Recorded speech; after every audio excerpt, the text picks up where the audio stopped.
Hi friends, welcome to frame by frame Telugu. ఈ video చూసే వాళ్ళు లైక్ చేసి అండ్ సబ్స్క్రైబ్ చేసి వీడియోని చూడటం అయితే స్టార్ట్ చేయండి. ఇంకా ఆలస్యం చేయకుండా వీడియోలోకి అయితే వెళ్ళిపోదాం. సో ఫైనల్గా విన్నర్స్ అయితే అనౌన్స్ చేశాను నిన్న. వాళ్ళందరికీ ఈరోజు 8 PM కల్లా టికెట్స్ అయితే ఇస్తాను. డోంట్ వరీ, మరి నాకు గుర్తుంది, కొంచెం వర్క్లో ఉండి నేను టికెట్స్ ఇవ్వలేకపోయాను. 8 PM ఈరోజు 8 PM కల్లా ఇచ్చేస్తాను. సో అది టికెట్స్ విన్నర్ అప్డేటు. సో ఈ వీడియోలో మనం అసలు ఓజీ మూవీ ఎక్స్పెక్టేషన్స్ మనకు ఎలా ఊహించుకోవచ్చు, సినిమా ఎలా ఉండిద్ది, హిట్ అయిద్దా, ఫ్లాప్ అయిద్దా, ఇండస్ట్రీ హిట్ అయిద్దా, అన్ని రికార్డులను తిరగరాస్తుందా, దీనికి ఉన్న హడల్స్ ఏంటి, అందరూ దీని మీద కొంతమంది నెగిటివ్ చేస్తున్నారు, #డిజాస్టర్ ఓజీ అని. సో వీటన్నిటి గురించి ఈ వీడియోలో మాట్లాడుకుందాం. ఫుల్ అండ్ ఫైనల్గా నా ఎక్స్పెక్టేషన్స్ ఎలా ఉన్నాయి ఓజీ మూవీ మీద అనేది. అండ్ ఇంకోటి, ప్రీమియర్కి వెళ్తాను కాబట్టి అక్కడ లైవ్ అయితే స్టార్ట్ చేస్తాను. 9-9:30 ఆ టైంలో లైవ్ స్టార్ట్ అయ్యిద్ది. సో మీరు ఎంజాయ్ చేయండి ఆ సెలబ్రేషన్స్ని.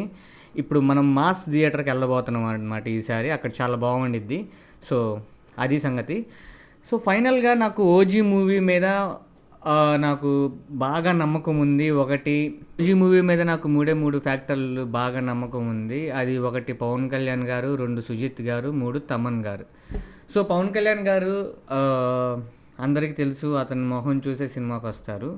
అతన్ని పక్కన పెట్టేస్తే సుజిత్ అండ్ తమన్ వీళ్ళిద్దరూ చాలా చాలా కష్టపడి పనిచేస్తున్నారు.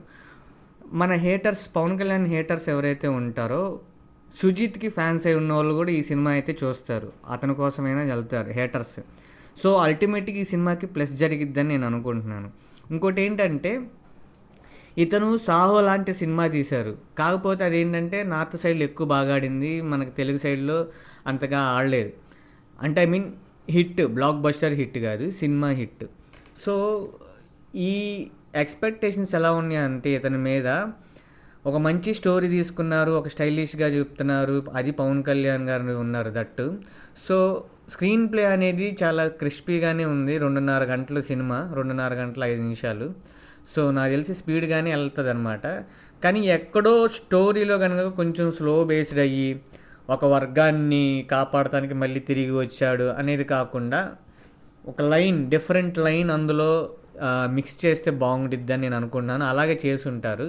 సో సుజిత్ మీద నాకు టేకింగ్ పట్ల ఎక్సలెంట్గా ఎక్స్పెక్టేషన్స్ అయితే ఉన్నాయి. ఎందుకంటే అతని హీరో ఎలివేషన్ చాలా బాగా చూపిస్తారు అండ్ విజువల్గా చాలా బాగా చూపిస్తారు. ఆల్రెడీ పవన్ కళ్యాణ్ గారు చెప్పారు, సుజిత్ చాలా తక్కువ చెప్తాడు, ఎక్కువ చూపిస్తాడు అని. సో నేను కూడా అదే నమ్ముతాను. ఎవరైనా కానీ చాలా తక్కువ చెప్పాలి, అది అవతల వాళ్ళు ఏముంది అనుకుంటారు. కాకపోతే అతను తీసేటప్పుడు ఎక్కువగా చూపించి అందరు ఎక్స్పెక్టేషన్స్కి రీచ్ అవుతారు, అదొక సూత్రం. సో మనం ఏంటంటే ఫస్ట్ నార్మల్ చిన్న చిన్నగా చూపించేసి ఊరక 2 కట్లు 3 కట్లు అలా వేసి చూపించి అలా వేసామనుకోండి, ఏముందిలే అని దాని మీదే వాళ్ళు ఎక్స్పెక్టేషన్స్ అనేవి లో ఉంటాయి. దాన్ని బెటర్గా, కొంచెం దానికన్నా బెటర్గా చూపిస్తే దాని మీద ఎక్స్పెక్టేషన్స్ పెరిగిపోయి అద్భుతంగా తీశారని చెప్తారు. సో ఆ ఫార్ములా అయితే ఫాలో అవుతున్నాడు.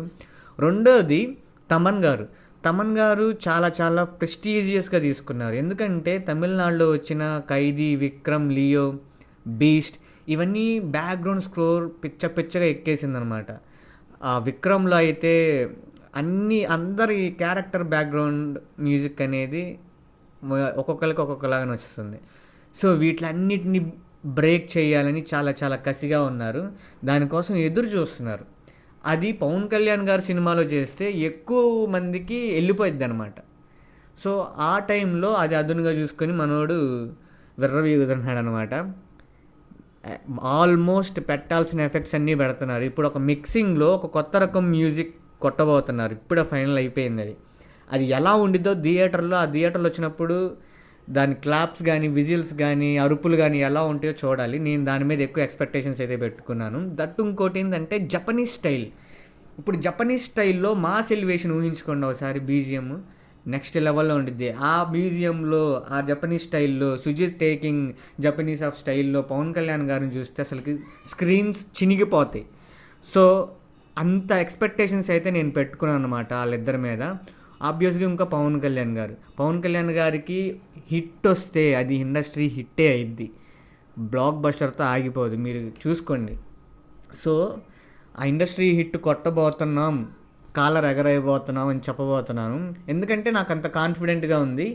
మేబీ సినిమా బాగోకపోతే మనం ఏం చేయలేం. నేనే వచ్చి చెబుతా సినిమా బాగాలేదు, అది బాగాలేదు, ఇది బాగాలేదు అని చెప్తా. ఇంత ఎక్స్పెక్టేషన్స్ పెట్టుకొని ఒక వీడియో చేసి వెళ్ళాను, దానికి అంతటి డ్రాప్ అయిపోయింది, నాకు నచ్చలేదని కూడా చెప్తా. జెన్యున్గానే చెప్తాం, ఎందుకంటే మన పవన్ కళ్యాణ్ గారి ఫ్యాన్స్ ఎప్పుడు జెన్యున్గానే ఉంటారు. As a frame by frame ఇదిగా నేను మాత్రం రివ్యూ అనేది జెన్యున్గానే చెప్తాను. ఆ తర్వాత ఫ్యాన్ బాయ్గా మాట్లాడతాను తప్పితే తర్వాత వీడియోస్లో రివ్యూ అనేది జెన్యున్గానే వస్తుంది. సో నాకు ఇటువంటి ఎక్స్పెక్టేషన్స్ అయితే ఉన్నాయి. అండ్ డే 1 కలెక్షన్స్ ఎప్పటిదాకా ప్రీమియర్స్ హరిహర వీరమల్లుని దాటేసింది. ఫస్ట్ థర్డ్ ప్లేస్లో పుష్ప 2, సెకండ్ ప్లేస్లో హరిహర వీరమల్లు, ఇప్పుడు ఫస్ట్ ప్లేస్లో ఓజీ ప్రీమియర్ కలెక్షన్స్. ఇప్పటిదాకా అయితే 20 crore ప్లస్ అయితే కలెక్ట్ చేసిందనమాట.